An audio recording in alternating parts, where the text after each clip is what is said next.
Hello, college football fans, and welcome to episode 128 of College Football Throwdown. I'm your co-host, Alex Schmitz, and today I'm joined once again by my dad, Peter Schmitz. Hello, Husker fans and college football fans. Here we are. We're here finally at the start of college football season. It's been a long time coming, and we'll be giving you a double dose of game talk today for Nebraska's first game against Northwestern and their second game against North Dakota, along with discussions of the big games that happen in the wider world of college football to kick off the season. And for those of you who may be listening to this podcast for the first time, we're a father-son duo here to talk about college football by college football fans for college football fans. And we'll be talking about our favorite team, the Nebraska Cornhuskers, as well as wider topics. One of those wider topics is this big news that the college football board recently met and supposedly decided on a 12-team playoff. That's the reporting that's come out, at least. And that had kind of seemed to be dead for a little while. So it's obviously got a lot of people excited and talking, but we're going to save our deep dive into that discussion for next time. Yes. I mean, and I'm kind of instinctively thinking there might be some more clarifying articles or information that comes out in this next week so we can talk more intelligently about it in about a week. There we go. And before we dive into the Nebraska football side of things, we're going to stick to our tradition and crack open a beverage. Now, you were an eager beaver and already have yours open, don't you, Dad? I do. I inadvertently did a premature opening of the beverage of choice. So I apologize to our listening audience for that, and to you, Alex, because I know we like to open them together. But for this case, I'm just going to have to say sláinte to you, which is cheers from Ireland. And as I drink my Canadian beer from Labatt Blue. Okay, so you've got another Labatt Blue. Well, I've got my last Sapporo, the Japanese beer. So I'll go and open up mine now. All right. And of course, you're mentioning these good old Irish sayings because you were in Ireland for the Northwestern game that happened there, as well as for touring the country in general with a lot of our family. That's right. It was a fabulous experience. Even the game day environment and ambiance, the pubs beforehand, and then walking to the stadium, which is a beautiful stadium, being able to get into the stadium and all that, the whole process was just wonderful until the game started. and then things got worse. Well, the game started good. You were happy at the beginning. Oh, the game started okay. Yep. And then they screwed up and made international crisis because the credit card transaction machines failed and they were not prepared for any kind of cash transactions, so the beer was free. So that was also another event that occurred during the game that I don't think I'll ever experience again. Yeah, they mentioned that specifically on the broadcast, and I couldn't help thinking, oh, Dad and AJ and friends must be happy about that one. Yeah. It was funny. It was. Yeah, it was funny. I just can't believe they came up with that solution. Right. Let's just give it away. Well, I mean, they've got it all there, right? So yeah, that's true. If they can't take cash, I guess that's what you got to do. So in our previous podcast, we had mentioned how important this Northwestern game was to start off our season. You even described it as a must-win for Scott Frost, his most important game of his career at Nebraska so far, because of the trajectory it sets us on for this reclamation year for him. This is his do or die year as a coach. And like we mentioned, it started off promising, Casey Thompson throwing some great passes and everything. But it ended up being quite similar to some of the other games we've had with Scott Frost, where it was a close loss of 31-28. Both of us predicted our scores last time. I gave it a score of 24-14, Nebraska victory. You were a little higher scoring with 27-23. So you were pretty close on the point spread in that you had us winning by 4 points. We ended up losing by 3 points. So you were more on the ball there. And the biggest takeaway for me, besides the kick that we'll talk about, I'm sure later, was how disappointed I was in our defense. I really thought, given that they were one of the stronger aspects of our team last year, they'd be able to handle what Northwestern was throwing at them. But that big offensive line of Northwestern's was pushing them around all day, it felt like. I would agree with you that that was true. And it just seemed like our defensive line, which all spring and fall camp, they've talked about how the defense was kind of ahead of the offense, that our defensive line was doing well, and that we might finally have a pass rush. And we had zero, like none, no pressure at all, really, on Northwestern's quarterback. So we weren't able to disrupt them. We weren't able to knock them off of what they were intending or wanting to do at all, because our defensive line just couldn't do a damn thing. Yep. We had no sacks in the course of the game, which was notable, while they had 2 on us. One thing that I was pleasantly surprised by was that we only had 1 penalty in the whole game, which was for 5 yards. We had 0 in the first half, whereas they had 8 for 65, and we actually got 4 first downs off of their penalties. Right. So from that perspective, I was kind of thinking like, wow, Northwestern's usual thing, right, is that they play very conservative to not make mistakes. Very disciplined, right. Yeah. But they were making mistakes. And for example, we had a fumble earlier on in the game, but then they gave us a fumble at the beginning of the third quarter, which we then scored off of, got off to a 14-point lead, right? And that felt like we finally had some real, or maybe it was a 10-point lead. Regardless, it was 11 points. We had some real momentum at that point, capitalizing off their mistakes. And then Scott Frost decides to go for the risky play of doing an onside kick when we're up by 11. They get easy field position, are able to quickly score a touchdown to narrow our lead. And from there, the whole attitude of the game changed. And I can appreciate the fact that he's willing to be aggressive and take some risks, because there have been times in the past where I felt like maybe he was too conservative with some of his decisions and play calling. But this was not the time to do it, I don't think. I would 100% agree. No one in their right mind thinks that's a good idea, especially when you're playing Northwestern, which is a team that's coached by a coach and coaching staff that are already known, not only throughout the Big Ten, but throughout the country, as probably one of the most disciplined and low error type of teams. You had to know that, you're going to do an onside kick like that. You're trying to surprise somebody. You're trying to do it when they least expect it, right? But you also have to believe, or have seen something on film that leads you to believe that team might be susceptible to it, that their players are, turning their backs rather rapidly to get back for their blocking duties, on a kickoff return or something like that. But being in the first game of the year, you wouldn't have any of that film. So you're just going based on generic probabilities. But then when you factor in that Northwestern is historically one of the more disciplined teams in the entire country, this is not the team that you do that for. So no coaching staff who has a good handle on what the hell they're doing and why they're doing it does this. A coaching staff that is playing scared and playing coaching like they're coaching for their last season does this. I mean, this is absolutely Scott and his coaching staff in panic mode. Right.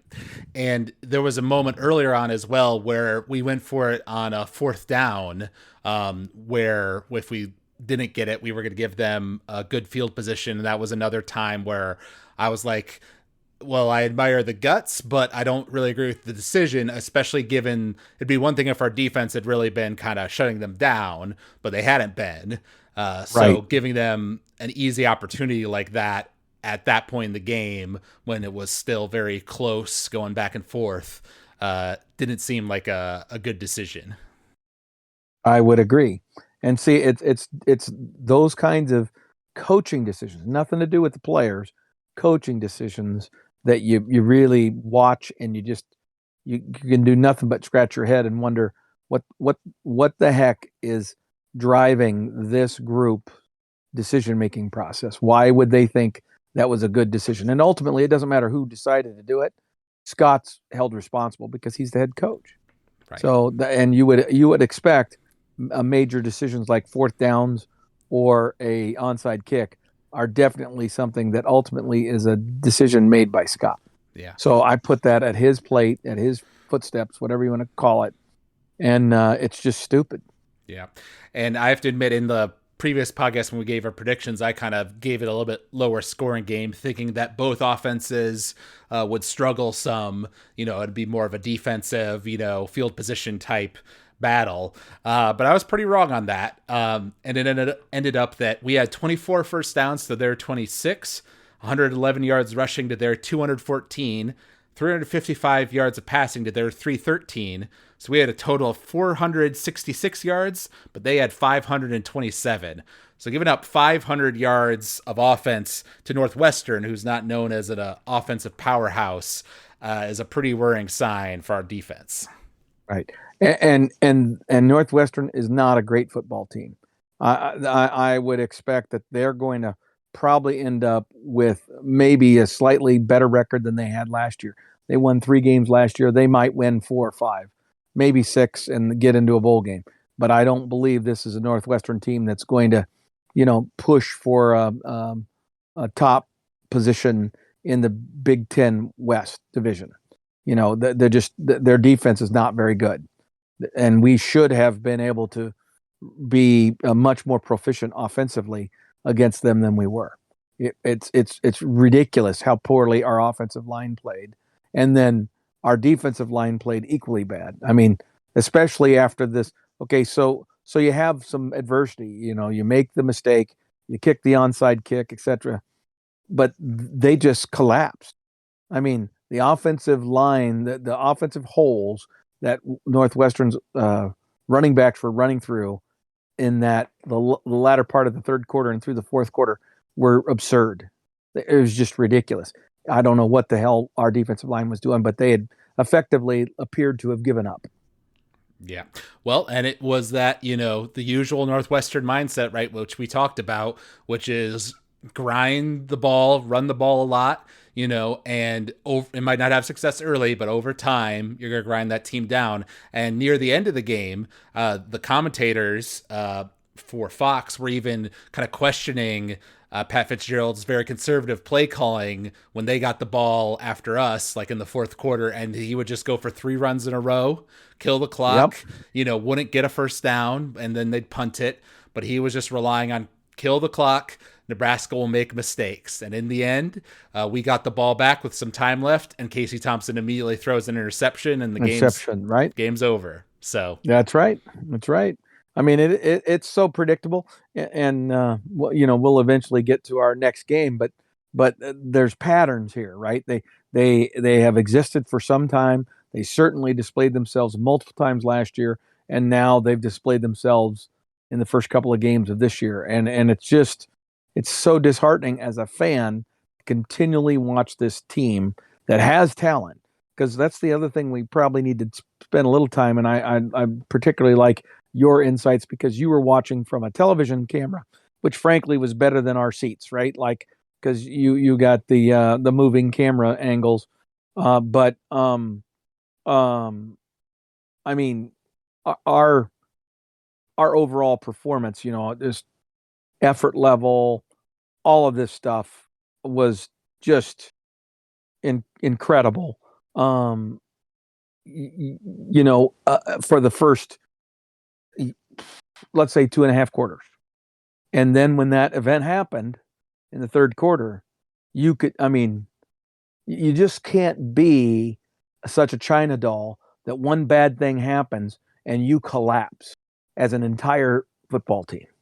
I mean, they just collapsed. It's like everyone in the stadium knew there was no way Nebraska was going to be able to come back and win after that onside kick, especially after watching how the defense basically folded its tent right then. Right. And then Northwestern was gaining like 10 yards every snap of the football. um, well, at the beginning of the game, I was looking at some of like the Reddit threads, for the game on like the college football Reddit or the Husker Reddit, and when Casey Thompson came out and led us on that first drive where it was an easy score and he's throwing these Looked beautiful good. passes, it's like, oh man, was Yeah. the quarterback the problem? Thompson's the man, da da da da da da. And there was that amazing play later in the second quarter, I think it was, where he was in a full scramble situation and managed to chuck a pass to a wide open guy and score a Yep. touchdown. And Yep. it was an amazing sequence, and the fact that he could throw that well on the run like that was just like, that's definitely not something Adrian Martinez, our previous quarterback, could do. Right. But then later on in the game, he started missing guys who were open. Yeah. Throwing it in the dirt. Right. He got sacked twice, and you could see that affected him a bit. And I was hoping to see more mental toughness out of a junior transfer quarterback, because he's a new quarterback for us, but he's not a freshman. He's a junior. So he's got some experience under his belt. And I was kind of hoping he, in this tough situation where now we're down late in the game, that he would kind of lead our guys to the victory later on, because he has more of that experience. But that didn't end up happening. No, and you're exactly right. I mean, again, it's that mental toughness, that mental expectation that we're gonna rise to the occasion. I'm gonna focus more. Everything's gonna be elevated, right? My adrenaline is gonna allow me to bring this into tighter focus, and instead we go into this panic mode where we expend our adrenaline injury or energy doing other things. But yet you look at it and Casey Thompson actually had a good game if you look at it statistically. He had a good passing stats. He threw to a large variety of receivers. We had 7, 8, 9 guys that caught passes, so he had distribution. We have a legitimate division or NFL potentially running back in Grant now. I mean, that guy really showed himself to have some incredible vision and instincts, and he can run into and move in the hole. He's got good eyes. I mean, we had all kinds of reasons for optimism on the offense, and yet our offensive line was so poor that they limited us in so many ways. Right. And Casey was running for his life for most of the second half, et cetera, et cetera. Yes, and we identified that the offensive line was the main source of worry going into the game, Yep. and sadly that was proven to be correct. In that game, Anthony Grant ran it 19 times for 101 yards. Garcia Castaneda had 4 catches for 120 yards. I think he caught one of those huge passes. And Thompson was 25 of 42 with 2 interceptions for 355 yards. So not a great game, but not a bad game either. When you look at those stats, exactly. Although the 2 interceptions, right? The 2 interceptions were killers, and because both sides had 1 fumble, so that kind of canceled itself out. So yeah, those 2 interceptions were really killer. And Northwestern even missed a field goal, as you'll recall, earlier in the game. Right. So that was another mistake by them that we couldn't capitalize on. Right. No, I get it. It's it's a game we should have won. Again, should have won. Woulda, coulda, shoulda. We should have won it. If we clean up our side of the football field, then we easily could win that. But the reality was Northwestern played far from perfect, and even with this disjointed Northwestern effort, we still couldn't beat them. Right. After beating them badly last year. Correct. I would say my expectations of Northwestern are a little higher than yours, because I think they only had like 3 wins last year, and I definitely think they could get to like 6 this year. Like they've got some running backs, and their quarterback is clearly better than the one they had before. He was very accurate for a lot of the game. Yeah, I'm making that statement not knowing who they have to play from the East and things like that. Like if they were to maybe get some teams that are on the lesser side of that Eastern Division, then their path to 6 or 7 wins is maybe a little easier than I am giving him credit for. Yeah. And one other thing we predicted, because this game was so important, was that if we lost it, there would be a meltdown within the Husker community, which there was, predictably, people being like ready to fire Scott right then and there. And because it was week 0 and we were the biggest game of that week, we were the center of national media attention for several days there, and everybody ridiculing Scott, and it was rough. It was rough. I agree. I totally agree. It's just I really think that this kind of performance over this week, this first game, is exactly what Trev Albers was trying to get Scott to understand, that he couldn't make these mistakes, right? That he had to have a team that was going to go out and play hard for him and play disciplined football, and they're not. And so you can write all the fluff articles about the team chemistry and culture, building culture and all that, but at the end of the day, it doesn't translate. Right. And one thing I saw in both games, in the Northwestern game and the North Dakota game, that was starting to bother me, because obviously we also have Mark Whipple, our new offensive coordinator, who's actually calling the plays this time, not Scott, as has been true in the past. And one thing I've noticed is that he would sometimes on first downs go for a long ball with Thompson, to try to get a big pass to kind of start things off, right? And in a lot of situations, it was either the receiver was open and Thompson, slightly overthrew him, or the receiver was open and Thompson threw it well, and then the receiver just couldn't bring the ball in. So, Right. there are situations where it's like, I can see why he went for it, because it was the yards It were was there. there. It was It was available, there. with just a little bit better execution. But then that sets you back where now you're at 2nd and 10. You go for a running play that gets you a yard, and now you're at 3rd and 9, right? And you're way behind schedule. And seeing that happen multiple times over the course of both these games was really starting to bug me. But I did appreciate in the second game that we stuck to the running game, and it paid big dividends in the second half for us. Yes, it did. Well, but well, just to kind of respond to you, and also I'm going to reference the second game then as well, is that in that second game you're playing North Dakota, a very good, salty FCS level program, who is consistently a good football team, but we're Nebraska playing in the Big Ten. We do have athletes that are a whole nother level of talent above what North Dakota's dealing with, and yet our offensive line was a sieve, and our defensive line gave up more than 5 yards a carry against North Dakota. Okay, Mm-hmm. Those are two stats. The offensive line giving up sacks, and the defensive line allowing rushing averages of more than 5 yards per carry by North Dakota, is something that is unacceptable.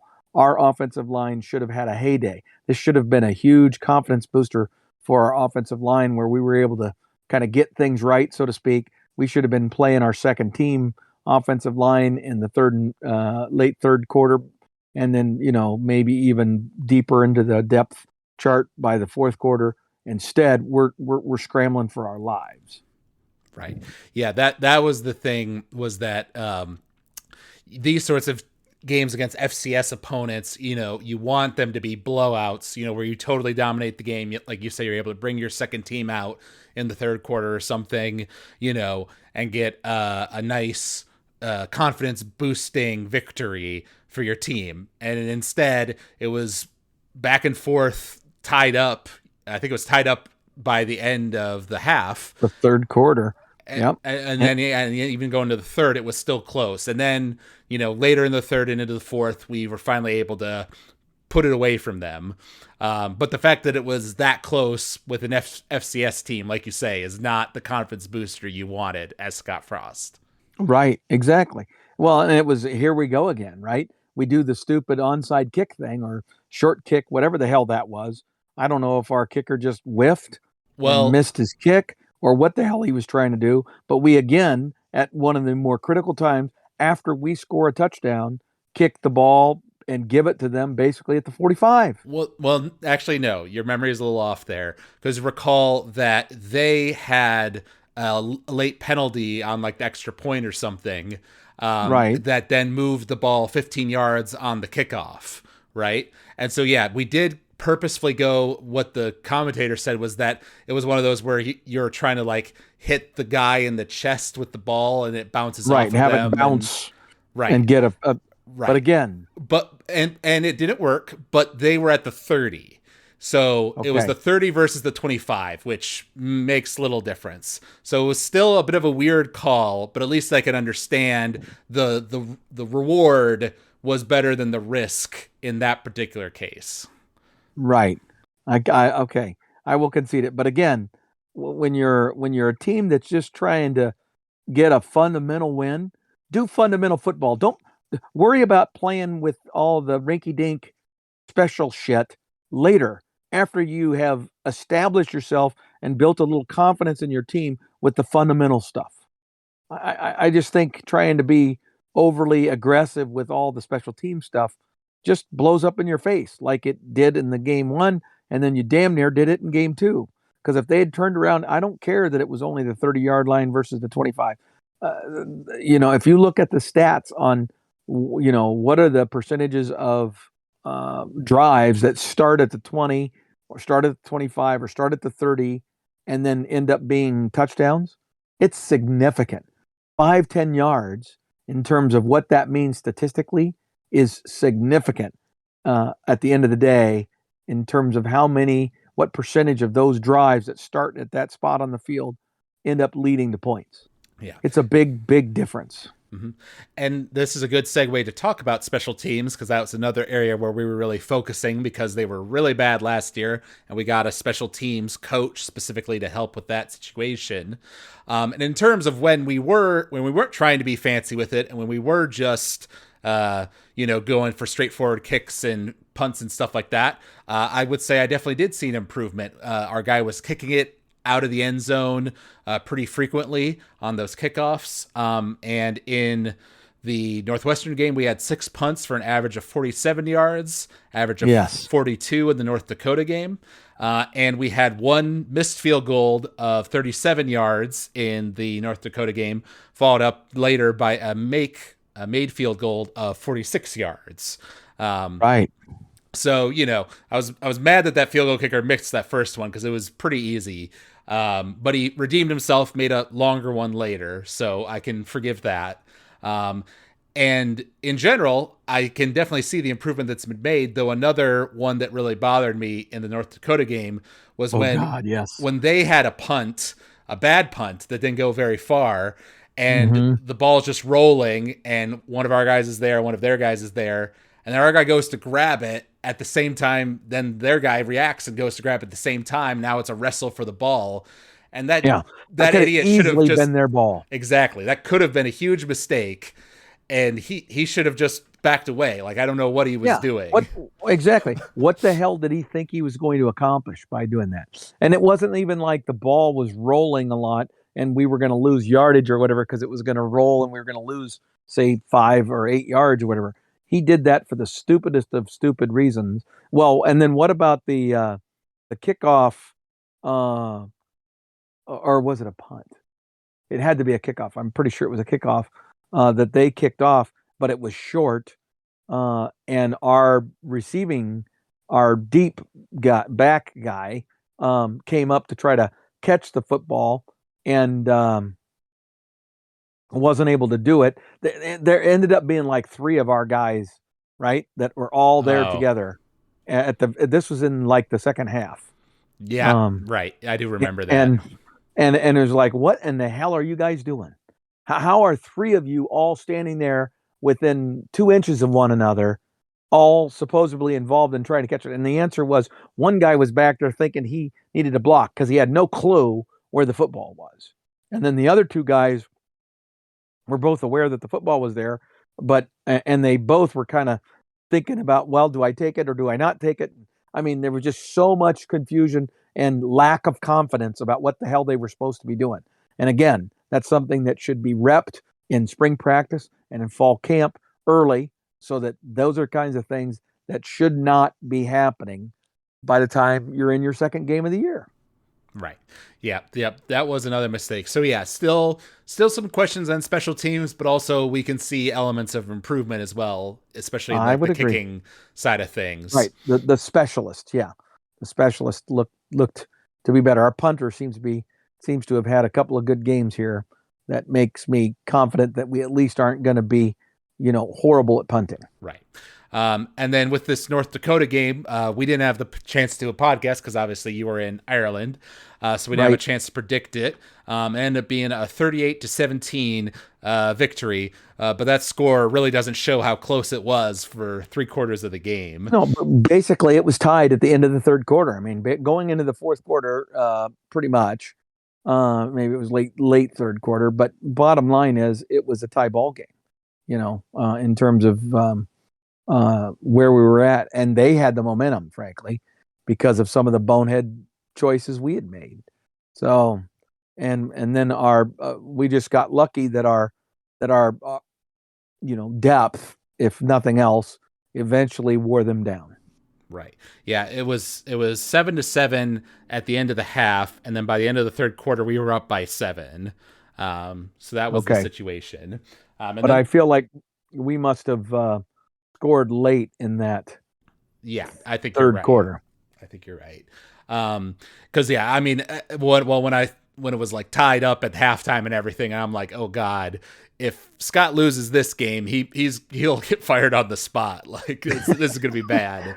Well, Um, well, but thankfully, obviously, that didn't happen. And the big person to thank for that is Anthony Grant, who we mentioned previously, had a solid game one, but had a great game two. He ran it 23 times for 189 yards, leading up to our total rushing of 244 yards. And like you say, he showed good vision, making some great moves to juke people out and things like that. Obviously, taking with the caveat that this is North Dakota, in right. terms of talent levels.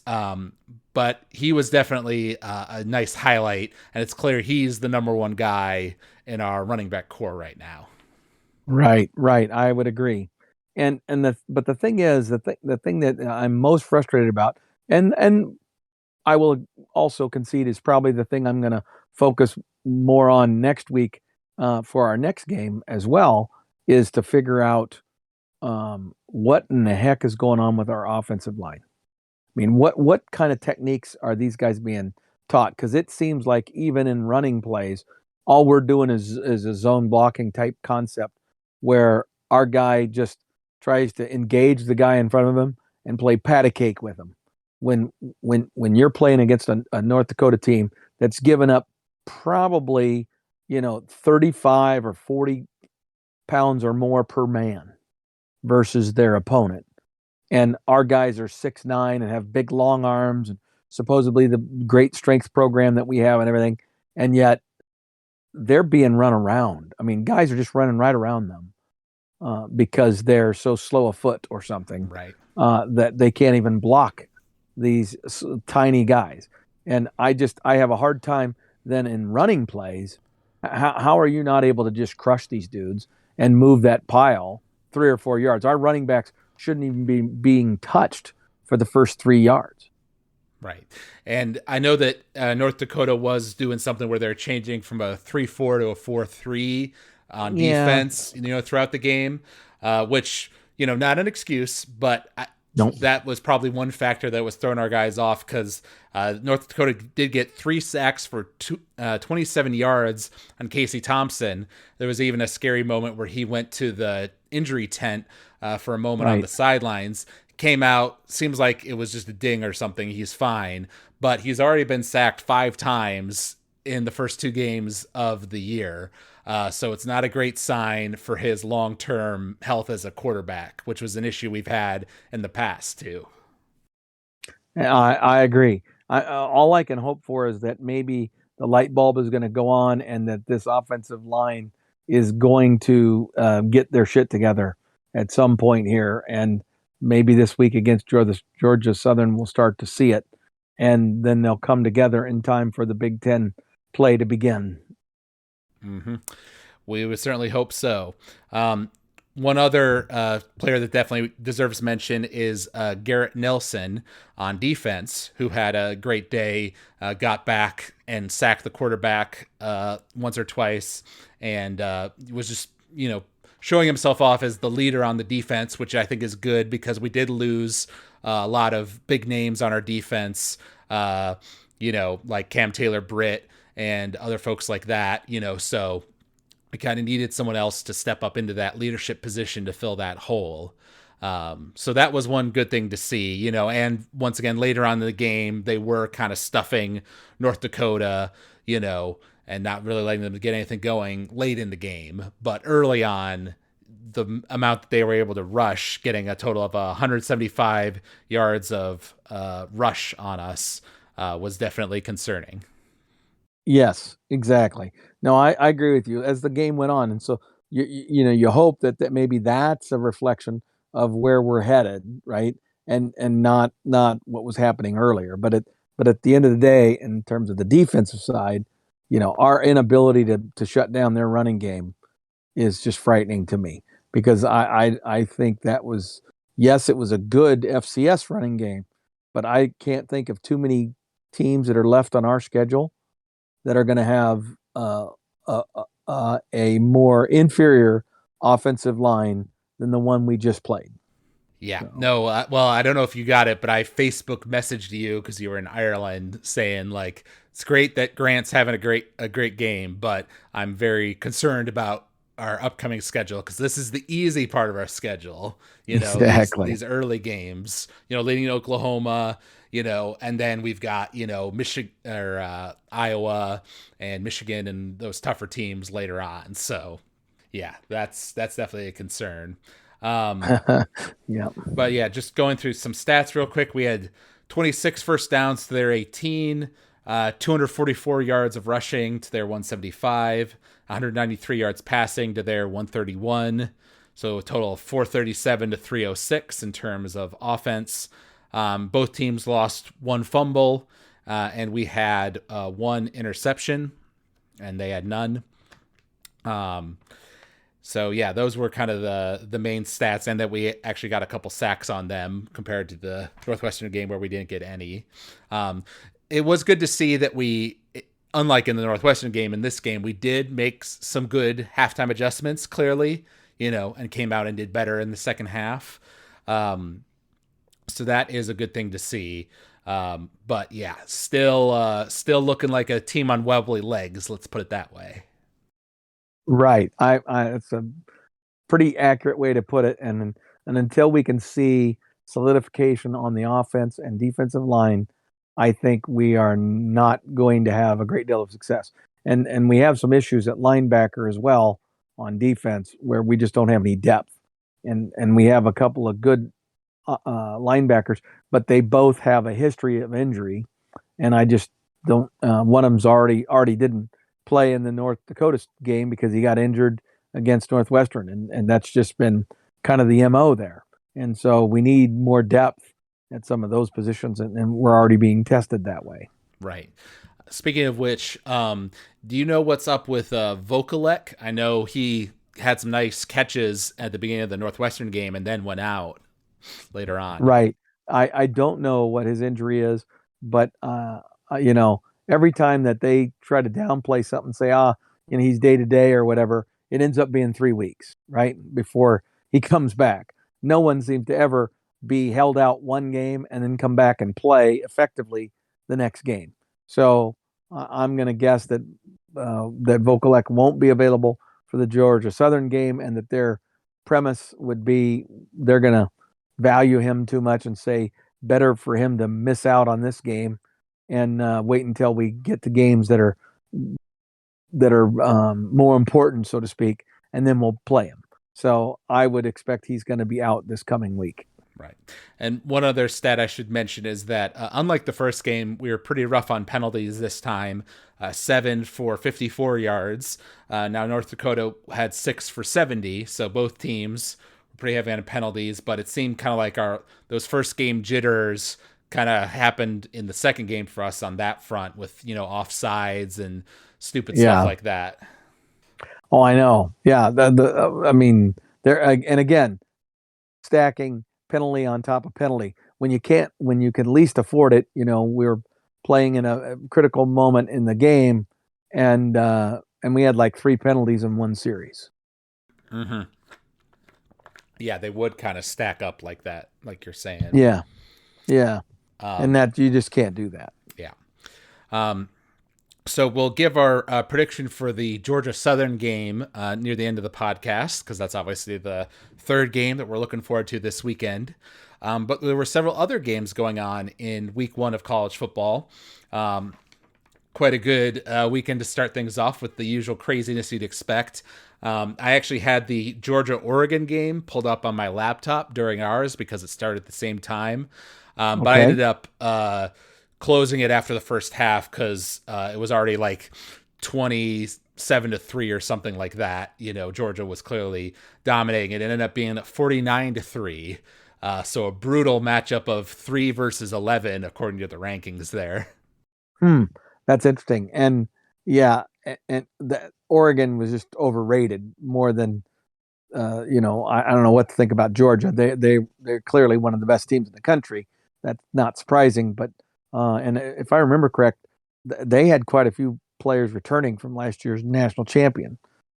So they'll be right in the thick of it. Right. But boy, Oregon, I don't know what to expect from them. Yeah, yeah. Because, I mean, usually you expect Oregon to be at least good on offense, if not on defense, but they weren't even that this game.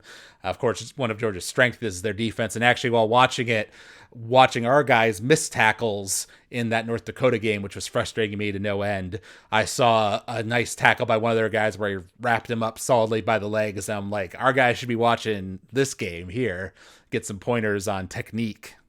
The next game that I wanted to discuss was Notre Dame versus Ohio State. Um, Okay. that was another big one. Notre Dame ranked number 5, Ohio State ranked number 2. And actually, Notre Dame got out to a lead of 10-3, and kind of held that lead for quite a while, was giving CJ Stroud at Ohio State a lot of trouble on offense.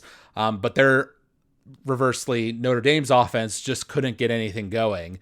I was kind of watching bits and pieces of that game actually while I was at the Hollywood Bowl this Friday, or Saturday, I guess it was. And so, yeah, it seems like, Notre Dame's offense couldn't get anything going. And later in the game, in the second half, Ohio State just started to figure it out, and CJ Stroud made some nice plays, and they ended up winning 21-10. Right. And I had a friend who was at that game, and they're an Ohio State fan, and they were very disappointed in Ohio State. They're kind of crossing their fingers and hoping that, much like a lot of teams, that they're going to see dramatic improvement between that first and second game, because they felt like that the offense was just kind of a mess for Ohio State. Yeah.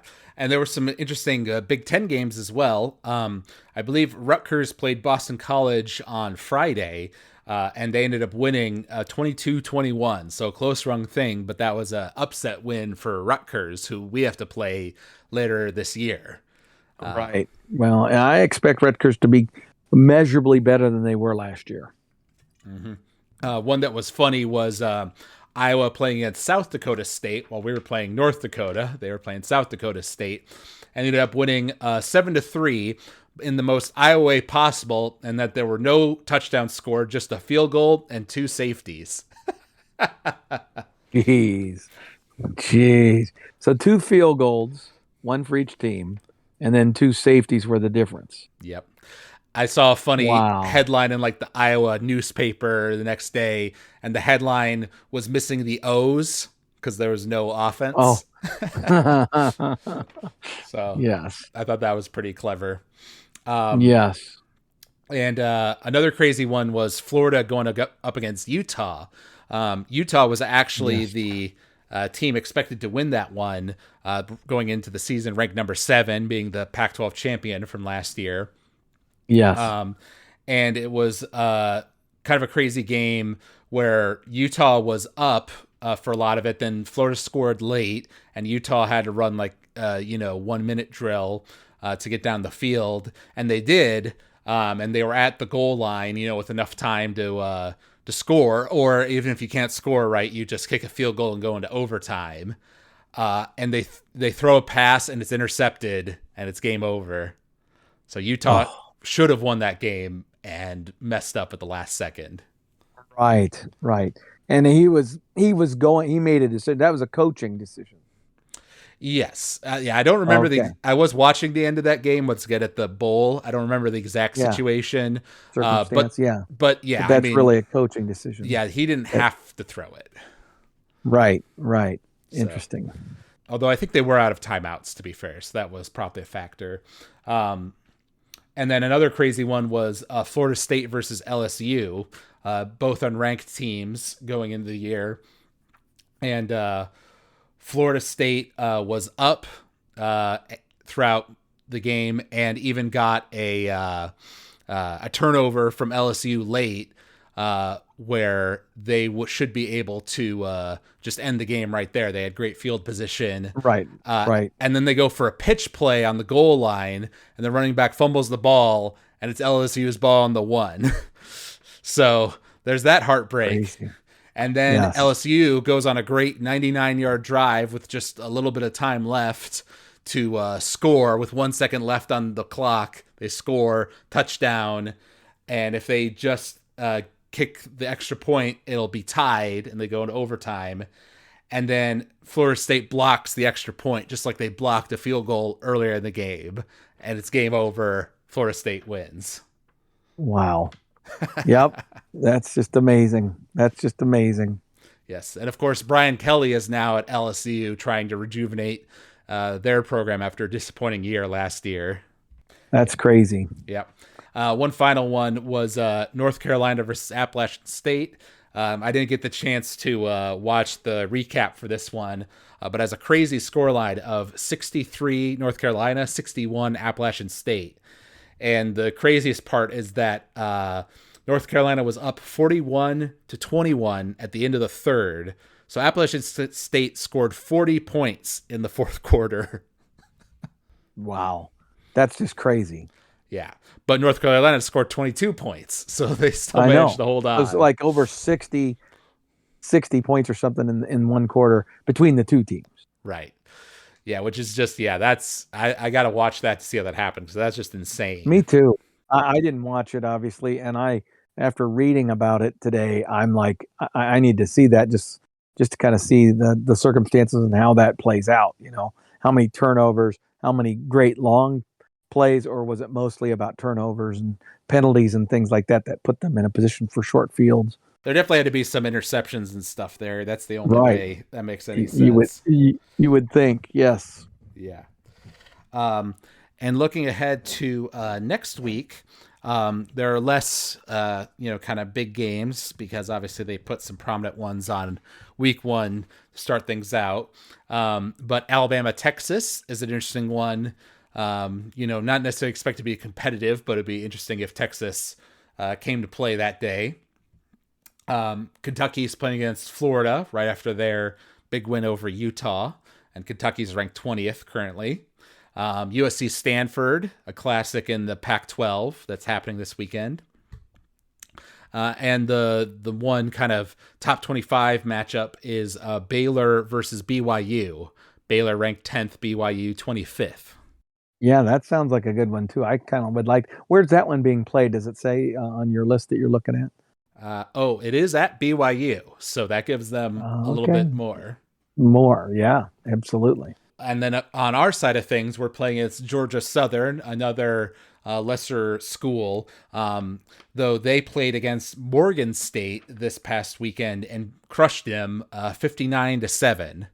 Obviously, never really heard of Morgan State, so not exactly stiff Well, but competition, but it, but but it, when you can execute on offense and score that many points against air, you're doing something, right? Like without penalties, without doing anything that causes negative things to happen, interceptions, things like that throttle scoring opportunities. That means they were very efficient.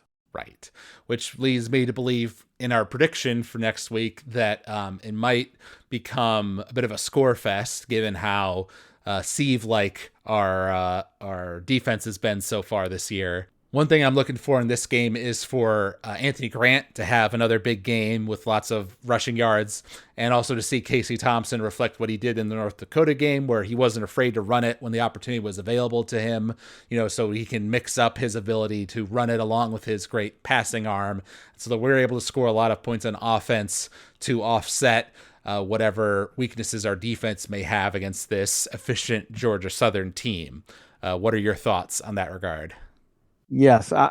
Well, so yeah, I do believe Georgia Southern's going to have some success running and scoring points against us, running and passing and scoring points against us. So we are going to have to be more prolific offensively if we hope to win this football game. The one thing that is going to play in our favor, I think, a little bit is that this next week's game, I believe it's an evening game, so it's going to be under the lights in Lincoln, and that's a big plus because the fans and the crowd are always a little bit more energized at night, and it's even more of a spectacle or an event to just go there, regardless of outcome, kind of thing. So I think our fan base should be sufficiently lubed and excited for that game, which will create an environment that's a little more intimidating for that team and a little bit more of a support for us. But we need them to rise to the occasion and have success. Yeah, that's a good point to make. We always, I don't think, we've gone to a lot of Nebraska games over the years, but I think we've only been to like one maybe that was a night game. Those are more Well, rare. last year I went to both the Northwestern domination. It's sad to think of what happened this year after thinking about that game, and then Michigan, which we should have won, which was also a night game, and those two were just spectacular atmospheres in both cases for the team, and they played. We rose to the occasion in both of those cases. So I'm really hopeful that the team responds in that same fashion. Cool. All right. So I'm going to go ahead and predict that we are able to score against them, against Georgia Southern, and that we are able to pull out the W. So I'm going to go ahead and predict, say, 42 points for us on offense, but that they will also score against us, given the defensive weaknesses that we pointed out earlier. So I'll say it'll be 28-42 Nebraska victory. 28-42. Wow. Okay, I'm gonna also go high scoring. I'm gonna go even higher than you though. I'm gonna go 49 for the Cornhuskers, but I'm gonna go 35 for Georgia Southern. I say it's gonna be nip and tuck for 3 quarters, just a little bit like this last week's game was, only with more scoring. And then we'll maybe pull ahead at the end, but it's going to be a nail biter in which we are not going to be in a comfortable situation until the late part of the game. Mm-hmm. So same score differential of 14 points, um, just But just a higher. little bit higher. Yes. Okay, that makes sense. And I thought we might as well also predict the big national game as we usually do. So Baylor BYU, with it being at BYU. What's your score prediction for that one? I'm going to pick Baylor because I'm a big Dave Aranda fan, the head coach of Baylor. And I just have a feeling that they are the better coached team, not knowing all that much about BYU's team or their coaching staff, but knowing that Dave Aranda is likely better. And so I'm going to say that's going to be a fairly well contested game where both teams have some athletes and have some talent, but neither of them is complete, in terms of their overall talent level. But Dave will find a way to make his team the victorious one. All right, what's your score then? I got to pick a score. Okay. I'm going to say 35 points for Baylor and 31 points for BYU. Okay. Good prediction. I think I'm going to go a little higher scoring. I agree with you that I think Baylor's a good team and he's a good coach. So even if it is at BYU in a hostile environment, that they'll be able to win. And I think Baylor will show off some of their offensive prowess and score even higher. So I'll say 45 Baylor and 35 BYU. Gotcha. So a little bit bigger separation. Mm-hmm. Yeah. And one last thing to mention before we wrap up this podcast here is, of course, we gave our season predictions earlier that our optimistic kind of hopes were for 7-5. We thought that was reasonable. That's definitely hurt by this Northwestern loss. So we're looking at a likely scenario where we'll be 2-2 coming out of the Oklahoma game in 2 weeks. Where we'll have lost to Oklahoma and Northwestern, beat the two FCS teams, and then we're on to Rutgers, who we mentioned, it's Indiana next. We do have a bye week, then we have Indiana, and then we have Rutgers. So to me, that kind of middle stretch of the season of Indiana, Rutgers, and Purdue and Illinois, we have those 4 in a row. Those kind of become the deciding point for our season. Is Scott able to win those games, preferably decisively, but even if not, just win those games, and get himself up to 6 wins before we get to the tougher part of our season? Or can he not manage that and we lose close ones like we have?